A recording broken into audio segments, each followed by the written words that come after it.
وبرکاتہ۔ السلام علیکم ورحمۃ اللہ وبرکاتہ۔ الحمد للہ رب العالمین والصلاة والسلام علی اشرف الانبیاء والمرسلین نبینا محمد وعلی آلہ واصحابہ اجمعین وبعد۔ آج اللہ کے فضل و کرم سے، اس کی توفیق سے جو باتیں حدیث جبریل کی شرح میں ہمیں پڑھنی ہیں، وہ کچھ باتیں تو مقدمے سے متعلق ہیں، اور پھر اس کے بعد انشاءاللہ تبارک و تعالی ہم اور آپ حدیث رسول کے الفاظ میں داخل ہوں گے۔ جو باتیں ابھی چند منٹوں میں شروع میں آپ کے سامنے کرنی ہے، وہ اس سلسلے میں ہیں کہ حضرت جبریل علیہ السلام جب تشریف لائے تھے نبی کریم صلی اللہ علیہ وسلم کی خدمت میں، تو ایک سائل یعنی سوال کرنے والے کی شکل میں، انسانی شکل میں، بشر کی شکل میں آئے تھے۔ ہم اور آپ اس بات کو اچھی طرح سے جانتے ہیں کہ فرشتوں کو اللہ تبارک و تعالیٰ نے نور سے پیدا کیا ہے۔ فرشتے نوری مخلوق ہیں، لیکن اللہ تبارک و تعالیٰ نے انہیں اس بات کی قوت دی ہے کہ وہ اپنی شکلوں کو بدل کر کے انسان کی شکل میں بھی وہ آ سکتے ہیں، ظاہر ہو سکتے ہیں۔ ایسے ہی کئی ایک دلائل قرآن کے اندر اور ایسے ہی نبی کریم صلی اللہ علیہ وسلم کی سنت کے اندر موجود ہیں، جس سے معلوم پڑتا ہے کہ فرشتوں کو اللہ تبارک و تعالیٰ نے انسان کی شکل اختیار کرنے کی طاقت عطا فرمائی ہے۔ حضرت مریم علیہ السلام کے واقعے میں آپ دیکھیں، اس کے اندر کیا ہے؟ فَتَمَثَّلَ لَهَا بَشَرًا سَوِيًّا، فَتَمَثَّلَ لَهَا بَشَرًا سَوِيًّا۔ فرشتہ جبریل علیہ السلام نے ایک مکمل انسان کا روپ دھار لیا، ایک انسان کی شکل اختیار کر لی، اور انسانی شکل میں حضرت مریم علیہ السلام کے پاس وہ آئے۔ اچھا، خیر، اس سلسلے میں مزید جو باتیں ہیں وہ آگے مزید آ رہی ہیں۔ اس سے پہلے ایک ضروری بات یہ ہے کہ نبی کریم صلی اللہ علیہ وسلم کی یہ حدیث، جس کو ہم حدیث جبریل کہتے ہیں، ہم نے عرض کیا تھا کہ اس کی روایتیں مختلف ہیں۔ صحیح مسلم کی اس روایت کو ہمیں سمجھنے کے لیے دوسری کتابوں کی روایتیں بھی سامنے رکھنی چاہیے۔ اگر بہت زیادہ تفصیل میں نہ جائیں تو مختصر طور پر بھی ضروری باتیں سمجھنے کے لیے ہمیں دوسری کتابوں کے الفاظ بھی، دوسری حدیثوں کے الفاظ بھی سامنے رکھنا چاہیے۔ مثال کے طور پر اب یہ جو حدیث ہمارے سامنے ہے، صحیح مسلم کی حدیث اور اس کے الفاظ، اس کے اندر جو باتیں ہیں وہ ہم نے پڑھا ہے۔ اس کے علاوہ ابو ذر رضی اللہ تعالیٰ عنہ کی اور ابو ہریرہ رضی اللہ تعالیٰ عنہ کی جو حدیث ہے، ان دونوں کی حدیث میں یہ ہے، وہ دونوں بیان کرتے ہیں، دونوں صحابی، کہ نبی کریم صلی اللہ علیہ وسلم اپنے صحابہ کے بیچ میں بیٹھا کرتے تھے۔ اللہ کے نبی اپنے صحابہ کی جھرمٹ میں، اپنے صحابہ کے بیچ میں بیٹھتے تھے اور انہیں بہت ساری باتیں بتلاتے تھے۔ یہ معاملہ تھا، ہوتا یہ تھا کہ آپ بالکل اپنے صحابہ کے بیچ میں گھل مل کر کے بیٹھتے تھے، الگ تھلگ ہو کر کے نہیں بیٹھتے تھے۔ اس لیے اگر کوئی باہر سے اجنبی آتا تھا، کوئی پردیسی آ جاتا تھا، تو وہ آپ کو پہچان نہیں پاتا تھا، آپ کو جان نہیں پاتا تھا کہ آپ اس پوری مجلس کے اندر نبی کریم صلی اللہ علیہ وسلم کون ہیں اور ساتھی کون کون ہیں، بلکہ سب کو ایسا سمجھتا تھا کہ ایک مجلس ہے اور سب ایک جیسے ہیں۔ یہ صورتحال تھی۔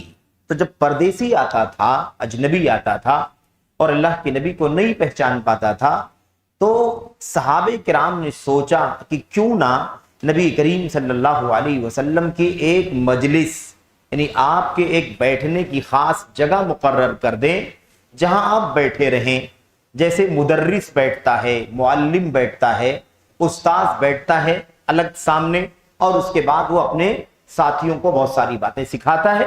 کہتے ہیں ہم نے نبی کریم صلی اللہ علیہ وسلم کے لیے ایک بیٹھنے کی خاص جگہ، ایک بیٹھنے کی خاص جگہ متعین کرنے کے سلسلے میں درخواست کیا، یعنی اللہ کے نبی سے کہا، اللہ کے نبی ہم لوگ چاہتے ہیں آپ کو اجنبی آتا ہے, نہیں پہچانتا ہے, تو ہم لوگ چاہتے ہیں کہ آپ کے لیے خاص الگ جگہ بنا دیں, آپ وہاں سے بیٹھ کر کے ہم کو بتائیں, ہم کو اپنی حدیثیں سنائیں. کوئی بھی اجنبی آئے گا تو جان لے گا کہ اللہ کے نبی صلی اللہ علیہ وسلم یہی ہیں. ایسا صحابہ کرام نے اللہ کے نبی سے مطالبہ کیا. کہتے ہیں اس کے بعد ہم نے نبی کریم صلی اللہ علیہ وسلم کے لیے مجلس ایک مجلس بنا دی. مجلس کا مطلب یوں سمجھیں کہ جو زمین, جو برابر زمین ہے نا, اس سے تھوڑا سا کچھ اونچی جگہ بنا دیا, جس کو اس حدیث کے اندر لکھا ہے دکان من طین. معنی کیا ہے؟ مٹی سے ہم نے ایک چبوترا جیسا بنا دیا. ہم نے مٹی سے ایک چبوترے کی طرح سے بنا دیا. اب جب اللہ کے نبی وہاں بیٹھ کر کے درس دینے لگے, اپنی حدیثیں بتلانے لگے, قرآن سنانے لگے, تو کوئی بھی باہر سے آتا تو آپ کو پہچان جاتا کہ جو استاذ ہے, جو نبی ہیں, جو معلم ہیں, وہ یہاں بیٹھے ہوئے ہیں, اور جو سامنے لوگ بیٹھے ہوئے ہیں وہ آپ کے ساتھی ہیں. یہ صحابہ کرام کا طریقہ بن گیا. کہتے ہیں جب ایسا ہم نے بنا دیا اور اللہ کے نبی وہاں بیٹھ کر کے ہمیں حدیثیں بیان کرنے لگے, تو ہم آپ کے کنارے کنارے بیٹھ جاتے.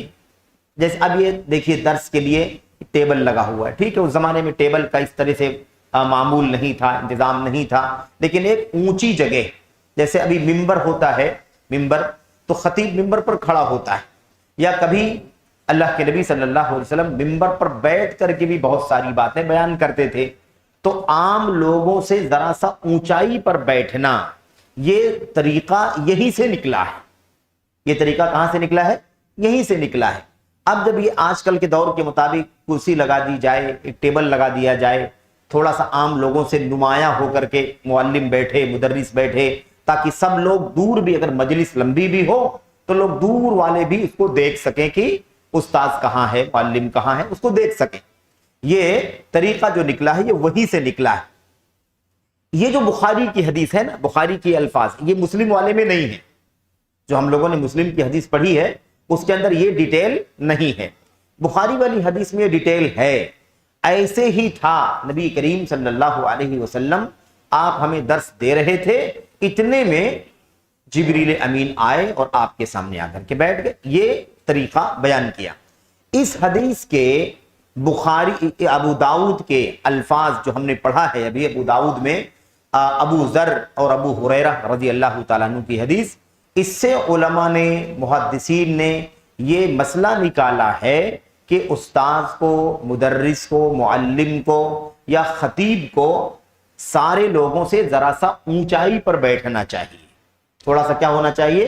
اونچائی پر بیٹھنا چاہیے, تاکہ لوگوں کے سامنے نمایاں رہے اور نزدیک والے بھی دیکھیں, اور جو بہت زیادہ دور ہیں, مجلس لمبی ہے, تو وہ بھی اپنے استاذ کو, معلم کو دیکھ سکیں. اس مقصد کے لیے اس طرح سے کرنا جائز ہے. اچھا, ایک بات اور آپ کے سامنے ذکر کرنی ہے. ابھی جبریل علیہ السلام کے بارے میں بات تھوڑی سی ہوئی ہے کہ جبریل علیہ السلام اللہ کے نبی علیہ السلام کے پاس انسان کی شکل میں آتے تھے, انسان کی شکل میں آتے تھے, جبکہ جبریل امین علیہ السلام کی اصل شکل جو ہے وہ بالکل الگ ہے, نور کی مخلوق ہے, اور آپ کے 600 پر تھے. پر جو تھے نا, پر کتنے تھے؟ 600 پر. تو 600 پر حضرت جبریل علیہ السلام کو تھے. آپ اپنی شکل میں جب رہتے تھے تو ایسے ہوا کرتے تھے, لیکن جب اللہ کے نبی علیہ السلام کے پاس آئے, کئی مرتبہ آئے, بار بار آئے, تو انسان کی شکل میں آئے. زیادہ تر جبریل علیہ السلام آپ کے یعنی اللہ کے نبی کے صحابی دحیہ کلبی رضی اللہ تعالیٰ عنہ کی شکل میں آیا کرتے تھے. اور بھی لوگوں کی شکل میں آتے تھے, لیکن زیادہ تر دحیہ کلبی کی شکل میں آیا کرتے تھے. ایسا نہیں ہے کہ دحیہ کلبی کی شکل اختیار کرنے کا کچھ خاص مقصد ہوتا تھا, نہیں. یعنی جس شکل میں وہ آتے تھے وہ شکل کس سے ملتی جلتی تھی؟ دحیہ کلبی کی شکل سے ملتی جلتی تھی. یہ معنی ہے اس کا, ورنہ ایسا کچھ نہیں کہ دحیہ کلبی کی رضی اللہ تعالیٰ عنہ کی کوئی خاص بات تھی جس کی وجہ سے جبریل ان کی شکل میں آیا کرتے تھے. ایسا کوئی مسئلہ نہیں. اچھا, بہرحال یہاں پر جو ایک بات اور آپ کے سامنے کرنی ہے وہ یہ ہے کہ فرشتے اور اسی طرح سے جن, فرشتے اسی طریقے سے جنات, یہ دو مخلوقات ایسی ہیں جنہیں